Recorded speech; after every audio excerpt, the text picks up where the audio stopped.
So 28-day click and 1-day view seems to be the best possible option when it comes to the Facebook Ads Manager. And attribution is your best option to really understand the whole customer journey. So her question is, I need to set up a cold audience for supplements that bring about 50 new subscribers each day. So her daily budget for each of the audience is around $50.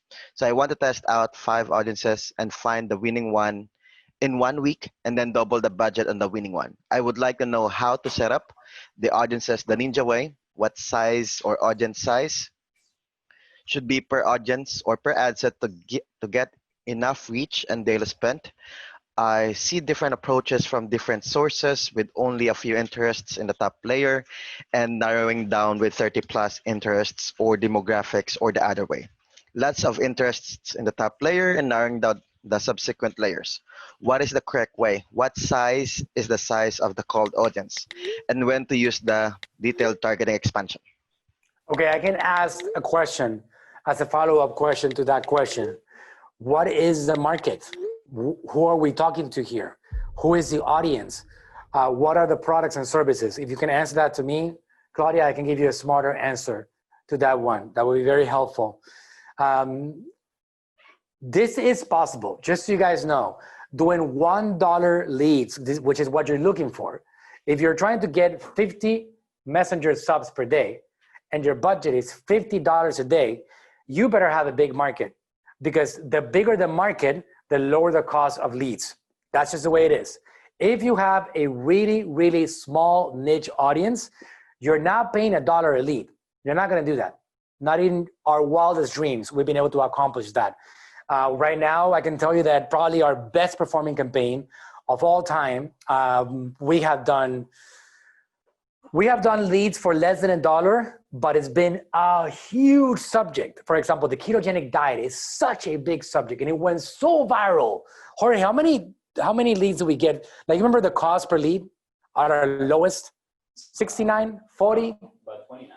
29 cents. Huge audience. So again, when you have a big audience, for example, weight loss, the keto diet, which by the way, if you go to Google Trends, the keto diet went like that, skyrocketed. I want to take credit a little bit for that explosion because it happened about three and a half years ago when we started working with Dr. Berg. Shortly after, either it's a major coincidence or AGM had a lot to do with making the keto diet go viral. But the reality is that it's dependent on the size of your audience. So Claudia says supplements, rebates, free rebates, running stellar tools, ranking flows with 100% rebate offers. That is a huge audience, absolutely huge. There are some things for you to test out when you're going in that direction, Claudia. For example, people that are interested in Walmart, boom, that right there, hot, because you're looking for people that are coupon hunters, bargain hunters. There's a lot of that in the actual cold audience data, which is what Facebook calls core audience. When you actually use Facebook's data on that, you can make a list of all these different coupon hunters, coupon bargains, Family Dollars, Walmarts, etc., and you're able to get a lot of these people into your funnel. What I would do, Claudia, if I were you, is that I would actually start with, if I'm just starting from scratch and I don't have a big seed audience, let's say that I don't have a list of 5,000 buyers of coupons. Let's say that I don't have a list of 5,000 coupon buyers. If I'm just starting and maybe I have a couple hundred coupon buyers only, what I would do is use Facebook's core data. And I will go in there and I will do a CBO campaign budget optimization. And I will select messenger messages as an objective. And then I will select audiences. And I will make those audiences, because this is so big in the United States, it's a big, big subject, 1 million in size each one. And I will select core data, Walmart. And I will keep on adjusting until I get to the right number, which is 1 million. So if you have to do additional layers, for example, ages, go to females, go to income levels. Let me tell you a hot thing for coupon bargain hunters. If you guys go to the zip codes and you target you exclude the top 50% income zip codes, then you have an audience of the ones that are going to be more likely to convert, the ones that are maybe not making as much money as the other 50%. So that's an idea that you can use for layering that particular ad set. So do one for Walmart, do one for Family Dollar, do one for all these companies, like Jorge is showing me right here, Amazon.com, Costco, eBay, Sam's Club, Walmart, Wish. I bet you can probably, what is the Chinese one that you like to use a lot? AliExpress. Check out all those places and use them as a CBO campaign. And then what you do with this particular data is that you look for the best performing one after spending $50 a day across the entire campaign. Maybe don't do anything more than 6 to 8 audiences, 6 to 8. Spend $50 a day and then grab the winner, and then you can just leave that one rolling on its own and scale that, because something like that with 1 to 2 million people in it is going to be very scalable for a long time. Spending $1 a day. I think you can definitely do that and maybe even surprise yourself. And if you're doing a great ad, then you might be able to go even less than that. Let me see the question again, John, to see if I answered all of it. Claudia says, rebate abusers, I exclude those because they hack our flows big time. I understand. I totally get that. CBO only 1 million per ad set. Why not more? 1 million is something that I have recommended always, Claudia. I've always gone after a 1 to 2 million audience size max, because I believe that it gets too general. Like if you think about the United States population, 300 million, only 220 million are on Facebook. So if you do 5 million, you're talking about 2.5% of the population. And that's too much. That's too big of an audience. You don't have enough space to give Facebook time to learn your audiences. You want to limit to 1 million in audience size, no matter what the market is. Okay, great. The detailed targeting expansion, Claudia, I see that in the rest of your question. I'm not a fan of that.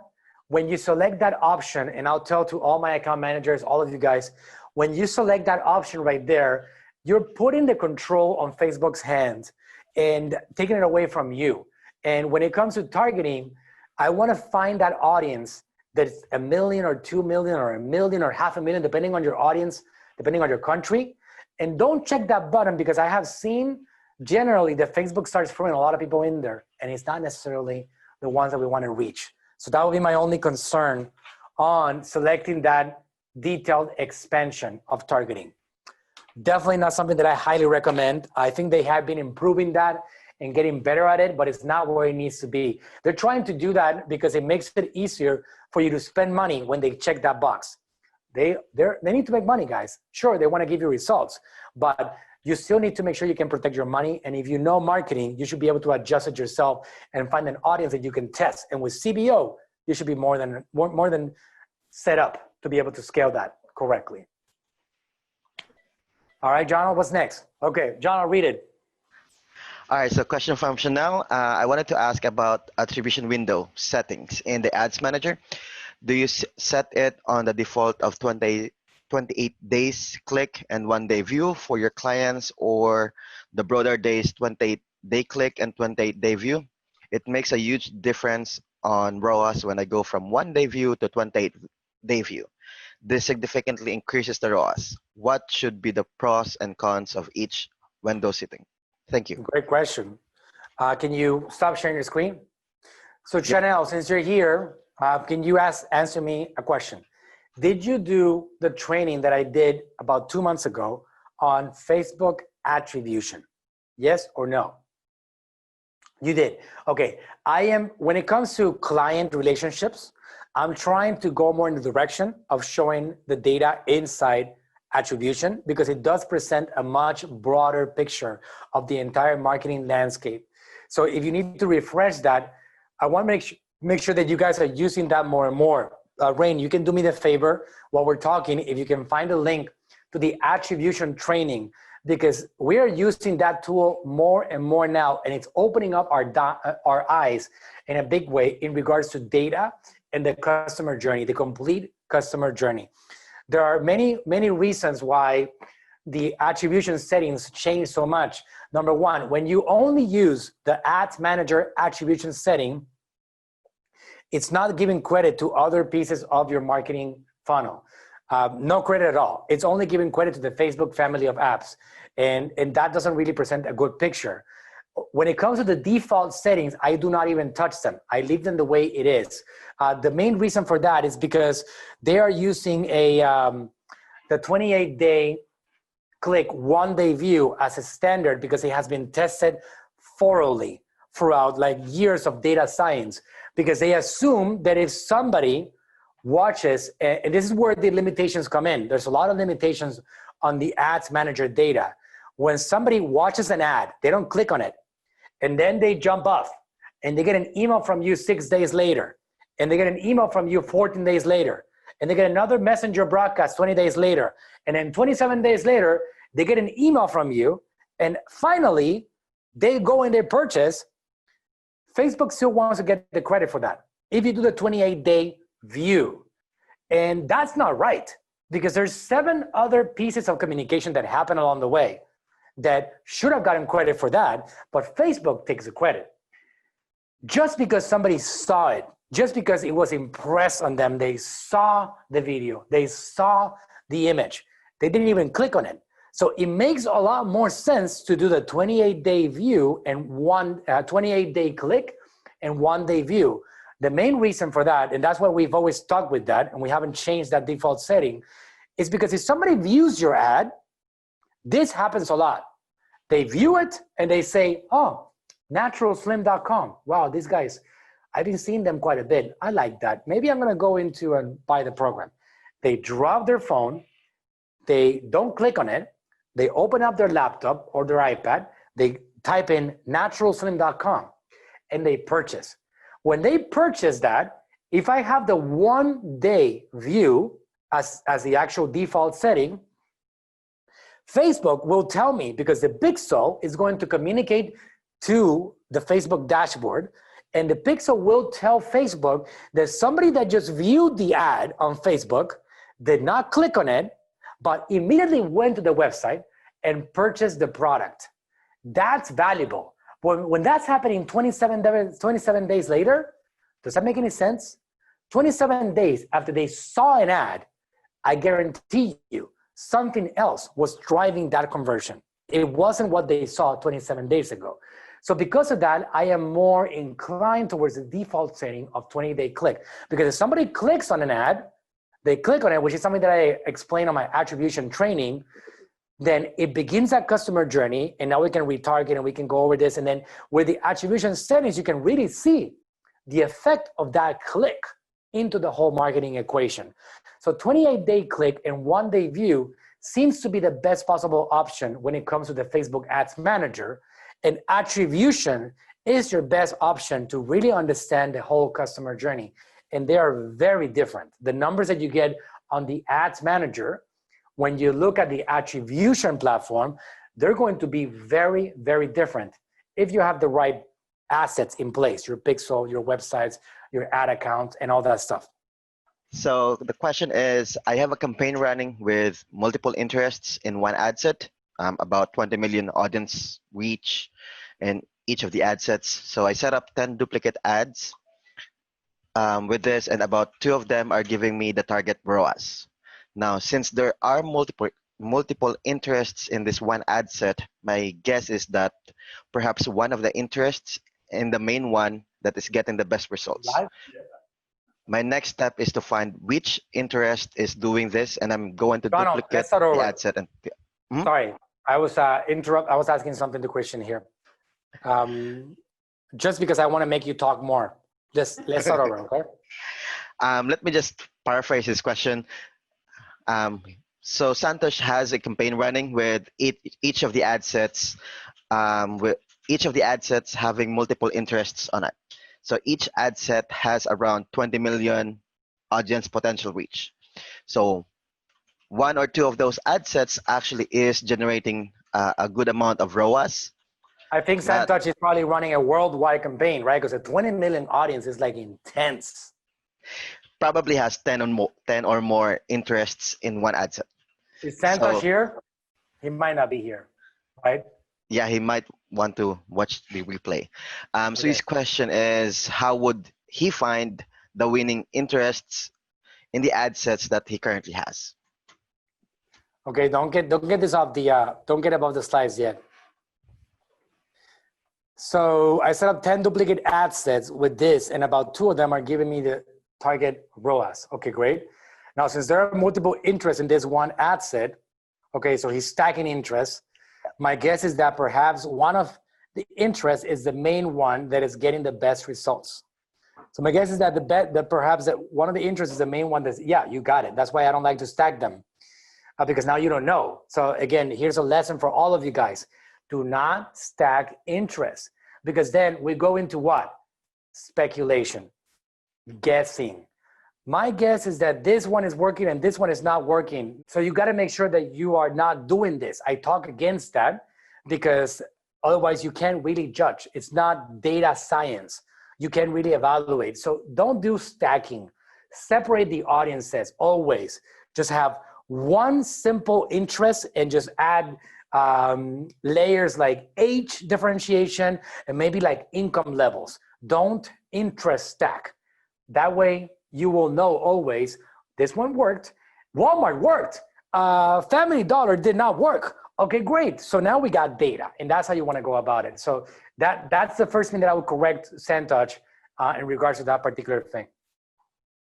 So it says, my guess is that perhaps one of the interests is the main one that is getting the best results. My next step is to find which interest is doing this, and I'm going to duplicate the ad set and test each interest separately. You got it. The question is there a way to run a report to see which targeting from the original ad set is giving me sales? No, there isn't. I don't know if that is going to, no. Once you are stacking these things inside the ad set, you cannot now split all your interest inside that one ad set and find out which one is performing better. Not possible. If you wanted to have that data, you would have individual ad sets on the campaign. That's the way you want to do it. So you do one campaign.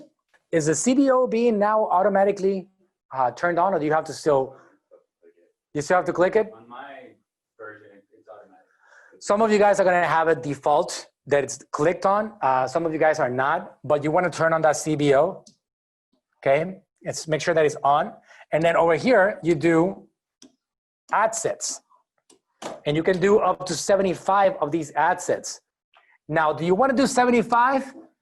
Only if you have a huge budget. And by huge, I'm talking about hundreds of thousands of dollars.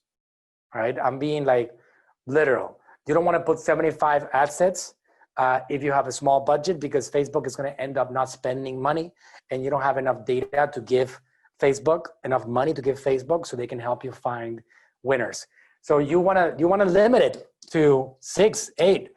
If you have a $50 budget a day, $50 a day, doing 5, 6, that's great, because now you can grab at least $5 on each one, 5 to 10 per ad set. Even though it's not going to spend it like that on a CBO, it has room to spend that money on each one. And then you have specific data on each one. This one is Walmart. Okay, yes or no? And it didn't work. This one is Amazon.com interest, ages 34 to 45. Yeah, winner, let's go, right? That's a winner. And then this one didn't work. This one didn't work. So you have the CBO. Now, you don't have to worry about that, because what Facebook does here is that it optimizes and continues spending the money on the winner. It continues on its own, spending money on the one that is giving you the most results.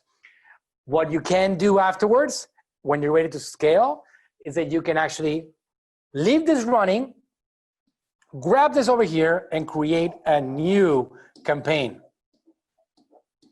And now you can grab that campaign, with maybe 2 million people over here, big audience. And then you can create one ad set, not a CBO, and run your ads in here. You have your campaign, your winning audience, and your 2 or 3 ads. And then you can keep on rotating the ads and freshen them up, because that one was successful. It worked out well. So that's how you do it. You start with one campaign, you have one budget, your testing phase, you throw in there one interest. You do not interest stack, no stacking. You do one interest, you get to a size of like 1 million people. I mean, when you tell me that you're doing 20 million people in an audience, and Dutch, we have a serious problem. And that's something that I have not taught you.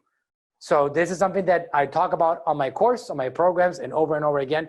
That's a big audience. Now, if you're getting the return on investment, that's great, man. Congratulations. That tells you that there is a demand for your product, for your service.